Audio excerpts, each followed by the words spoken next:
So I'm from the OECD, and I've been asked to talk to you about the implications of educational neuroscience or the implications of neuroscience for education. And that's what I will do today. I will talk to you about implications for teachers and teacher education.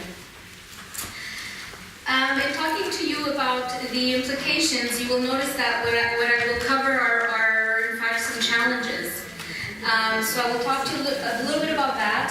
Then I will talk to you about some of the work that we're doing at the OECD that has to do with the science of learning, how we're trying to move this work forward. And I will also tell you about a project that I'm working on called Profiling the Pedagogical Knowledge of Teachers. And you'll see what it is. I'll explain what the link is between neurosciences and that project as I go on. So, the OECD has been working on learning, the science of learning, for a long time. In 2000, there was a book publication called Understanding the Brain toward new learning science. The purpose of this book was to bring together researchers and policymakers to start to begin a discussion of how neuroscience could be relevant to education. And the chapters that were covered in this book covered issues on numeracy, literacy, development of the brain, how the brain anatomy, basically, let's say, basic introductory type of work. In 2007, another book was published, Understanding the Brain, the Birth of a New Learning Science. Whether it is an actual new learning science or not is not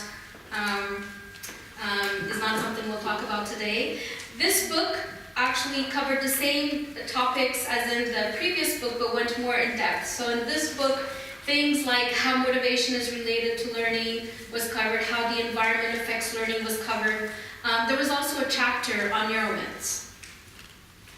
Finally, a third book, The Nature of Learning, linking research to practice, came out in 2010, and this book actually tried to take the knowledge that we have from the fields of neuroscience and cognitive science and try to put this knowledge into practical application. So here the chapters covered how to create a collaborative learning environment in the classroom, knowing what we know, how to use technology with teaching. So it sort of went from very basic to a little bit more detail to actually applying it into the classroom. Our work on what we call the science of learning continues.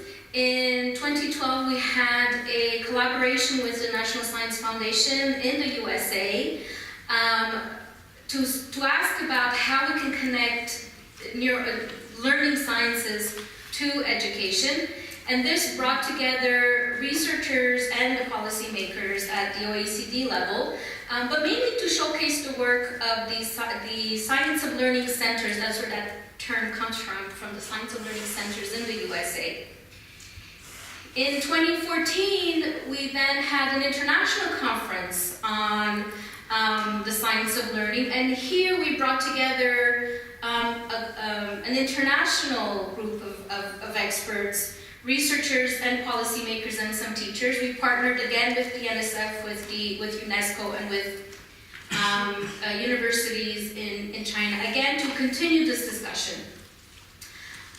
As part of this international science of learning, there was a dialogue that lasted a couple of days to start to explore questions that were going to try to make things more concrete.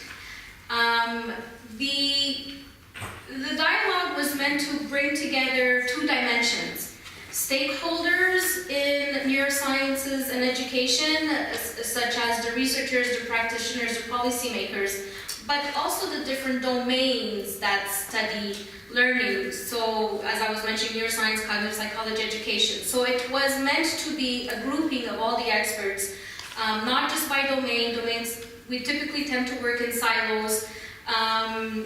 It was meant to initiate a discussion at the stakeholder level, but also at the expert level.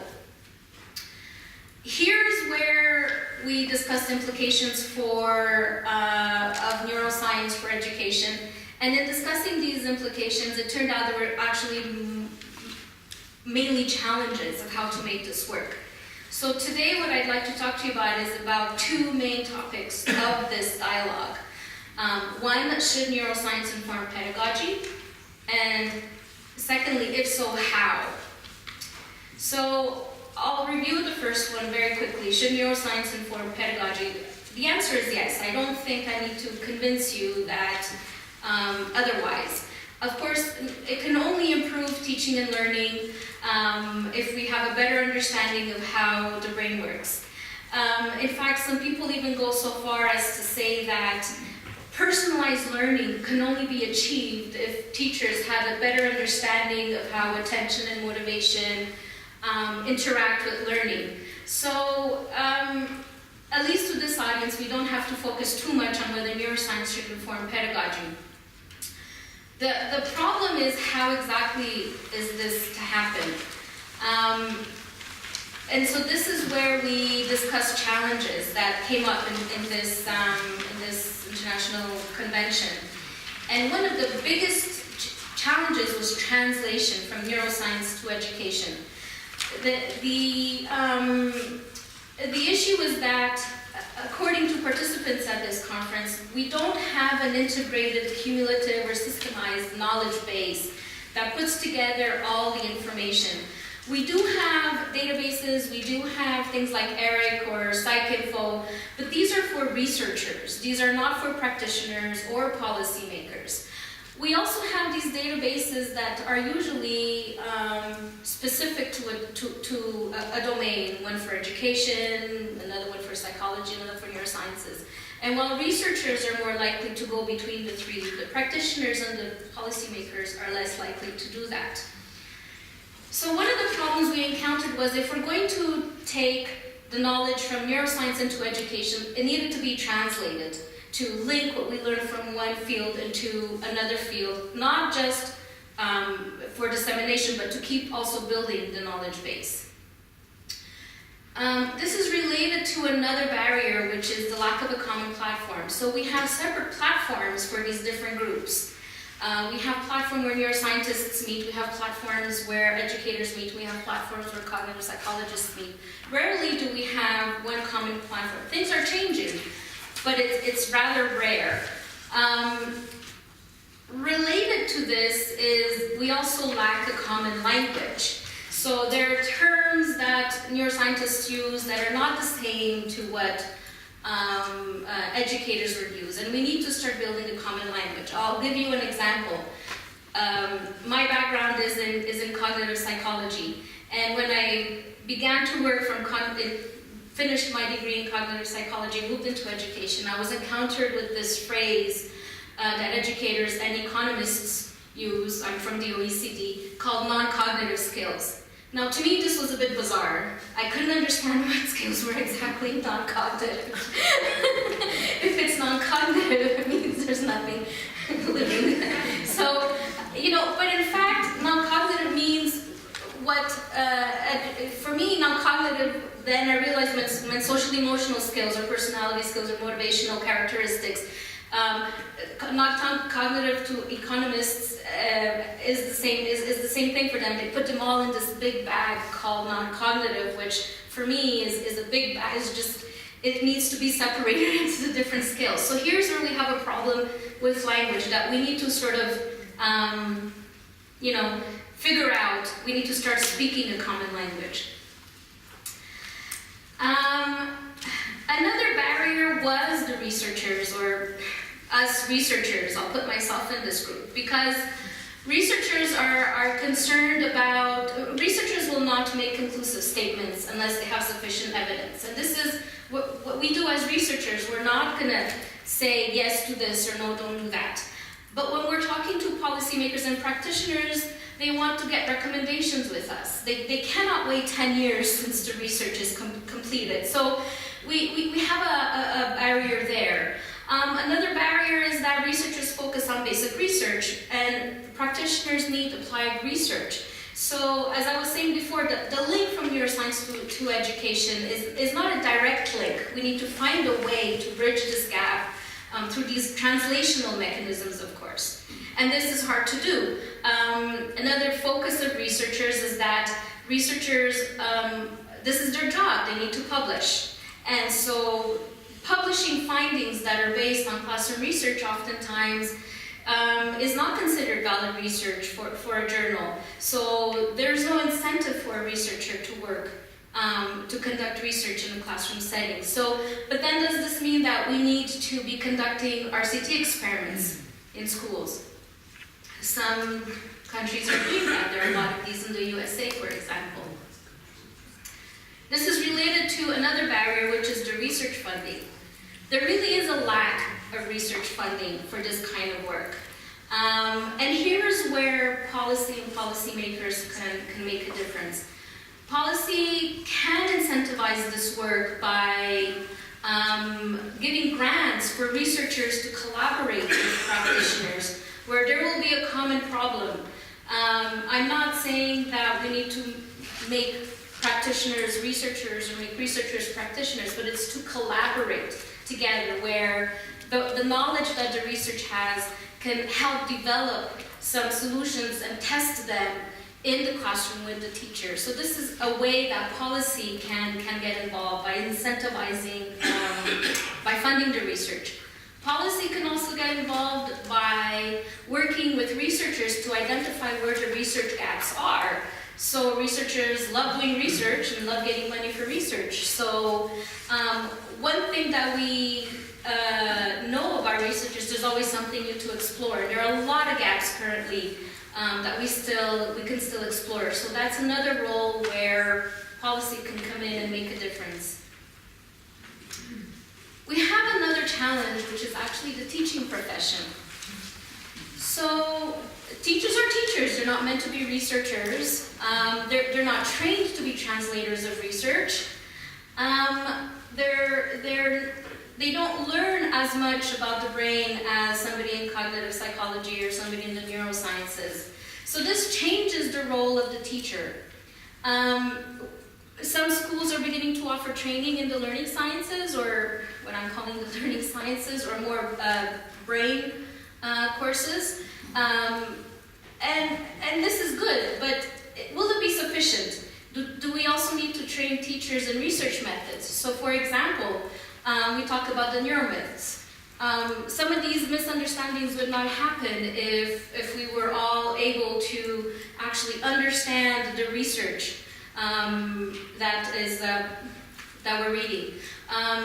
Nowadays we have the companies that are selling the brain training products, as I think was talked about earlier, and that are claimed to be evidence-based, but in fact the research is faulty.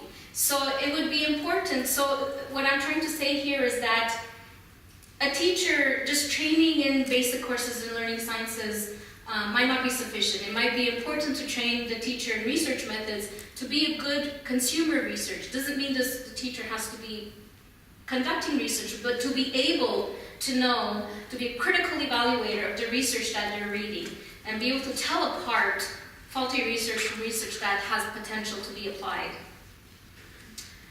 This also has implications for teacher policy. If the role of the teacher is going to change, then does this mean we will need to change the entry requirements for teacher education? Does it mean that we now need to have new qualifications before someone can be a teacher? And what about the qualifications of the teacher educators? So if teachers are going to be learning about neurosciences, if teachers are going to be learning about research methods, who is going to be teaching them? And then what about the role of the teacher unions? What role will they play if the profession of teaching is going to change? So these are all open questions that came up from our dialogue where we were trying to find a way of linking neurosciences to education at the policy and practice level, but in fact what came up were more challenges. So it's a long road ahead. I wanted to share a quote with you that I read in an article in Trends in Neuroscience and Education by Michael Thomas, I believe. And this sort of fits what we're trying to do at the OECD, where we'd like to develop a new teaching profession, or help the teaching profession develop, evolve. I'll read it quickly. The main practical consequence of neuroscience placing education on a scientific foundation will be in the training of teachers. If you were given the choice right now of visiting a doctor who had memorized the list of symptoms and their linked treatments, or a doctor who understood the reasons why diseases produce the symptoms they do and why treatments work, which one would you choose? So this is basically just saying education is a sociological concept, but learning is a biological, neurological concept. Learning happens in the brain, and learning is scientific. So there's no reason for education to become more scientific.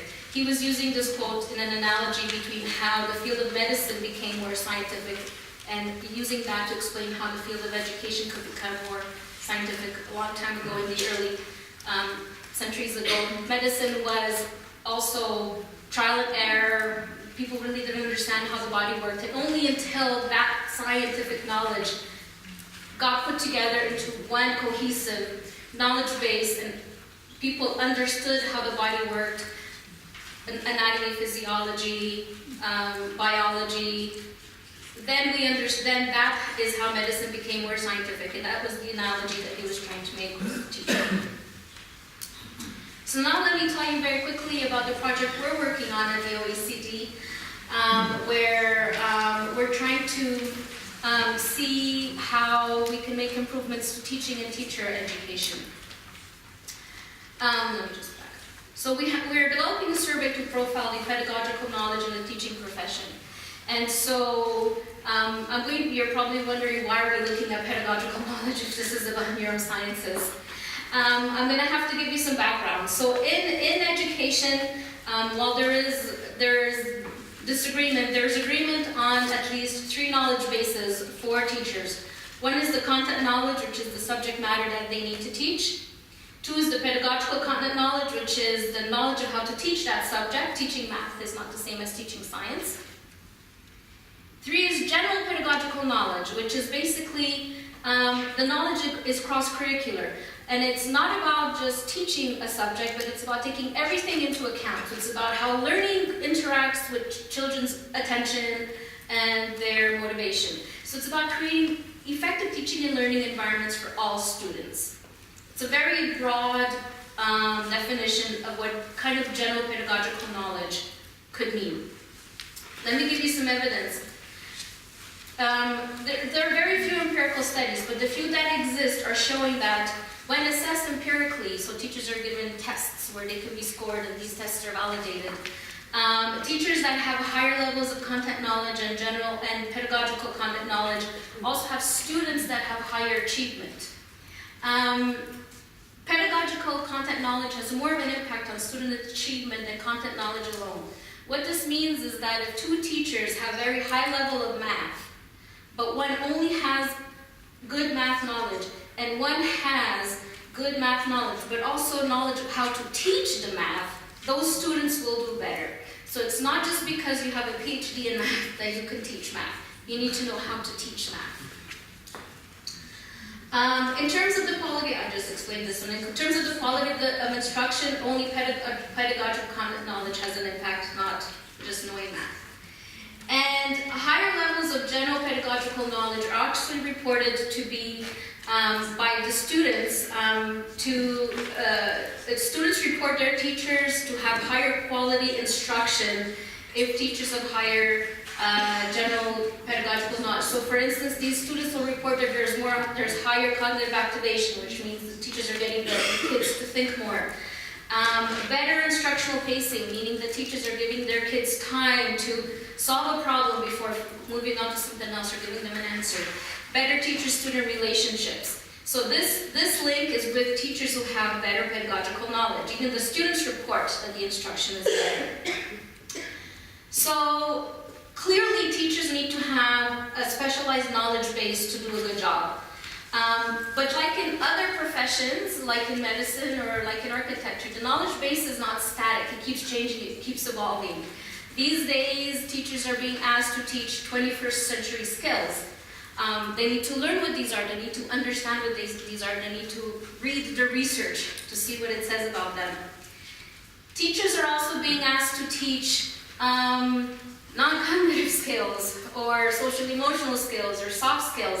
And here's where we talked about executive functions before. Here's where the research is really important, because in order to understand how these interact with learning, and in order to read all the different programs that exist, social emotional training programs, I think it would be very important to understand how these work, how the brain takes in these different types of programs. So the link to educational neurosciences here is that there is research out there that is looking at different interventions, and it would be important for teachers to understand how to read and critically evaluate those interventions or the results of that research.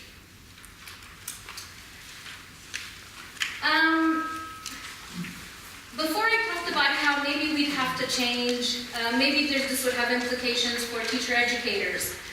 And we know that it takes a long time to become an expert teacher. The research that has looked at this has estimated between 5 and 7 years for a novice teacher to become, to get the knowledge and skills to a sufficient degree where they can have an impact on learning. So it takes a long time to become a teacher. And becoming a teacher is not just about trial and error.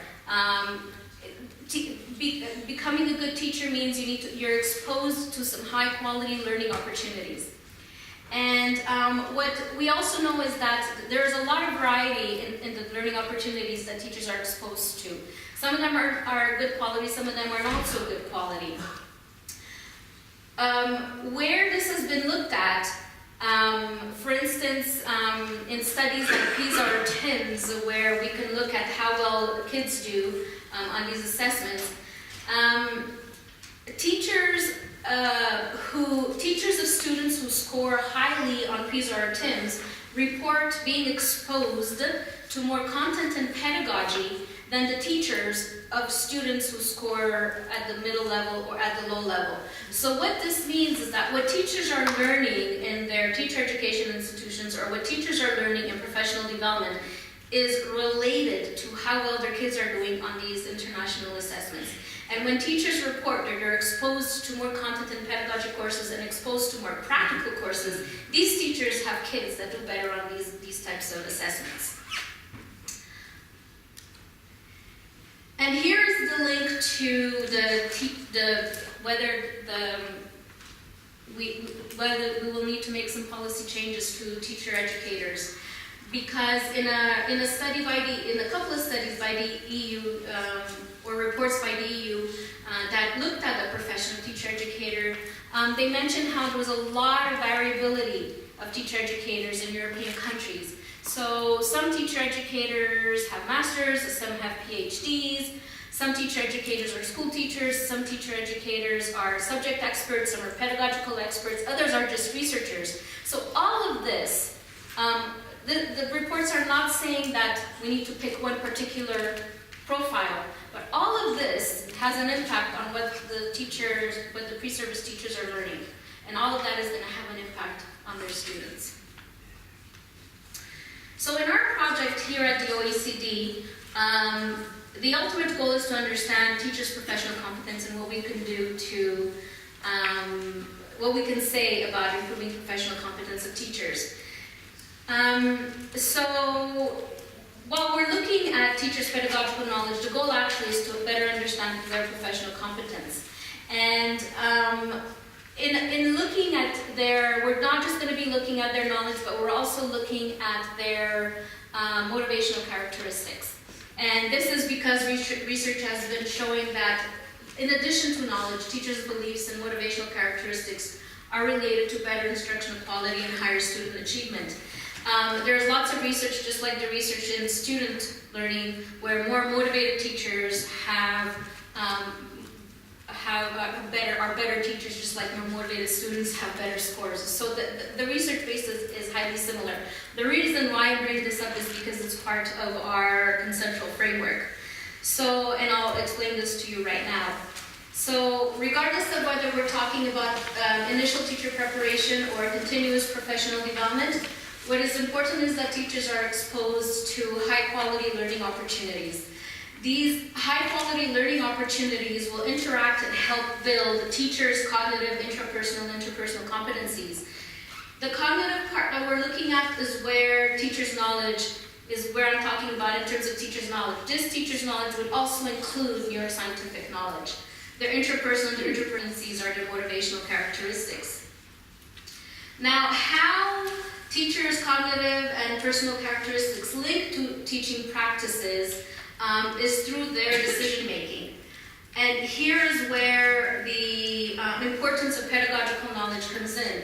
So in the research that has been looking at how teachers make decisions, there are three cognitive factors that are important: noticing, reasoning, and interpreting. So noticing means paying attention to, their attention is drawn to an important classroom event. They're not distracted. Reasoning means linking, the cognitive process of linking this event that's happening in the classroom to their knowledge of pedagogy. Interpreting means taking that link from what's happening in the classroom to their knowledge of pedagogy and being able to evaluate and predict what might happen. This is how research shows teachers are making decisions in the classroom.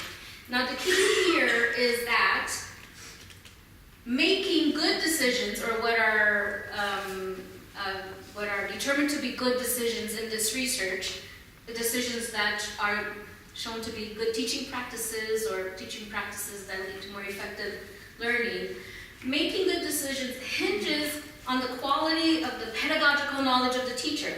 So what this means is that teachers that have a good quality pedagogical knowledge are better able to make good decisions that will lead them to the instruction to impact students' cognitive and social and emotional learning.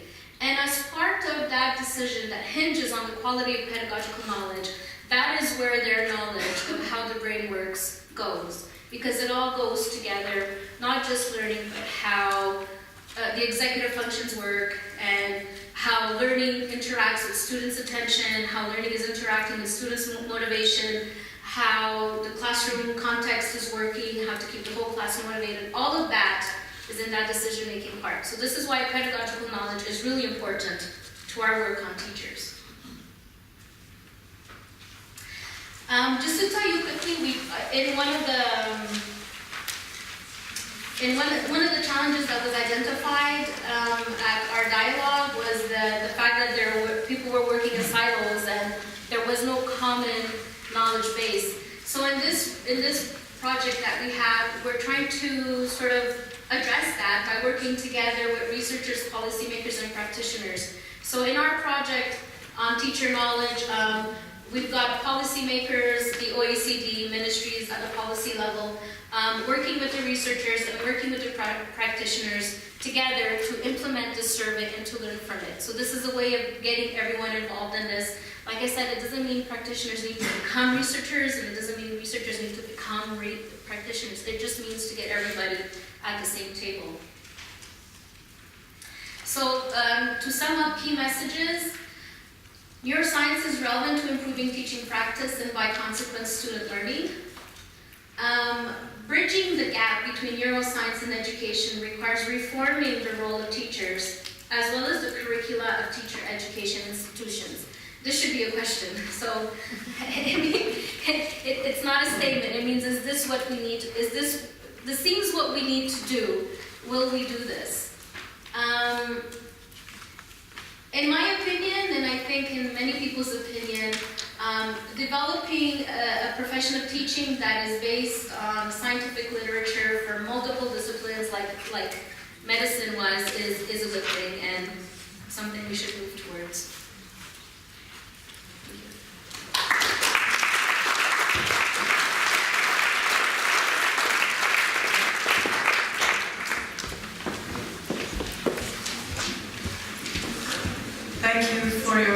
clear and interesting presentation.